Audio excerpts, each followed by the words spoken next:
What is an mRNA vaccine? What is it doing? How is it working? How is it different from an adenovirus AstraZeneca vaccine? So briefly, Pfizer, Moderna, they're the two companies that have propagated America and available as vaccines in America. So they rely on a pretty recent and what a lot of scientists are excited about, this new innovative vaccine technology that uses the exploitation of RNA or mRNA as a viral vector, which means the transportation mechanism of how it gets in the body. And this has really opened the doors for vaccines to be developed, mRNA vaccines to be developed for many other diseases, including the flu, cancer, malaria, which, if it's effective more than it's risky, is great news, because these plague all of us in some way in every country. So let's go through how an mRNA vaccine works. How does the Pfizer vaccine that you put in your body, or you're going to put in your body, what's it doing? Shouldn't you know? It's probably good to know to be more informed as a human being and individual on the effects it could have in your body. So, mRNA. This is different from the AstraZeneca. Let's be very clear. The AstraZeneca is a chimpanzee adenovirus vaccine that has a different mode of transportation than an mRNA vaccine. So, Dr. Roger Schwelt did a really good job at summarizing, like in layman's terms, and I'm going to kind of steal his analogy. mRNA, it's like an envelope with a message in it. That message is going to tell the cell what kind of proteins to make.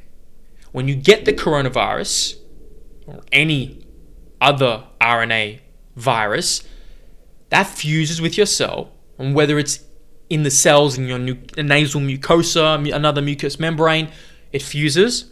It tells those cells to make foreign proteins. We need to create proteins to build up immunity and antibodies.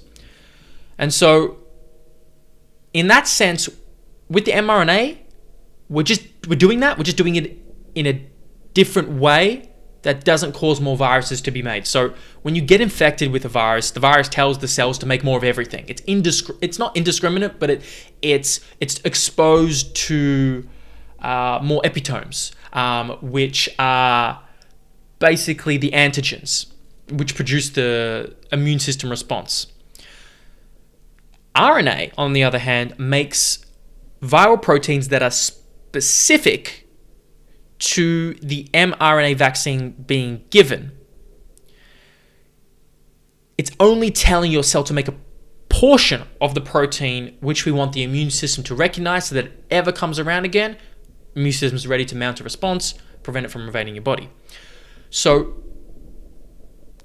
people are like, I'll put this mRNA vaccine in my body, it's going to hang around and cause havoc. Well, the way mRNA technology and not even technology, the way it functions is it's not going to stick around in your body. Like, even if it were, because it's like an envelope, it delivers and then it's gone. And how it goes is, like, even if it was to hang around, the purpose of the immune system is to find these cells with this foreign mRNA, because it makes proteins that are foreign, and to destroy those cells. So they're going to be destroyed anyway, even if they were to stick around. Now, let's keep going. mRNA. We didn't actually even cover what it is. It's a single-stranded molecule that mirrors the sequence of one half of a DNA strand. It plays vital roles in biology because it facilitates protein synthesis. Say that 10 times in a row. As a delivery mechanism for genetic instructions carried in your DNA. So we're sending those instructions to our body to make a protein to build immunity to a virus. So, mRNA, they contain genetic instructions for the synthesis of a viral protein. I actually just did a pretty good job of summarizing that. There you go. When injected into the body, stimulates the immune system to make antibodies against the specific target. In this case, remember those spiky proteins you see on those images online? That's what we're making the immunity against. That spike is a glycoprotein. The glycoprotein is it's like a lipid molecule with protein in it that uses protection to transport into the cell.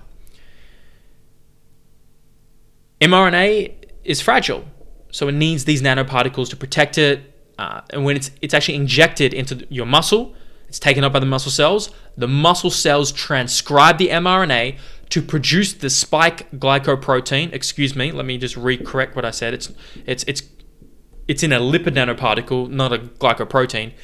It produces a spike glycoprotein, which stimulates the immune response, protecting the person from whatever virus, COVID-19.